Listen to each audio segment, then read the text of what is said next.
আজকে রান্না করব মটরশুঁটির ডাল। তো সুন্দর করে আমার ময়না আর ওর পিপি বসে, বসে সবগুলো মটরশুঁটি ছাড়াই দিতেছে। আমার যেন একটু সাহায্য হয়, আমি যেন তাড়াতাড়ি রান্নাটা করতে পারি। তো দুজন মিলে খুবই কুটো করে সবকিছু করতেছে।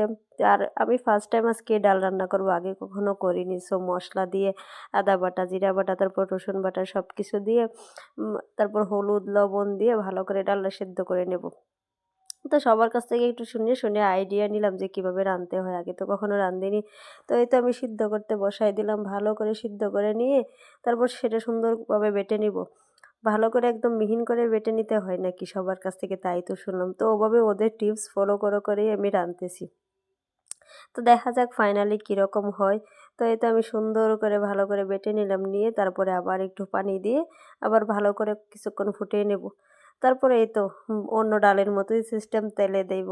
তো সব কিছু পেঁয়াজ, রসুন, তারপরে আস্ত জিরে, কাঁচামরিচ সব কিছু দিয়ে এবার তেলে দেওয়ার পালা। তো ভালো করে ভাজা করে নিচ্ছি, সব কিছু ভাজা করে নিয়ে তারপর ওর মধ্যে ডালটা দিয়ে দিলাম।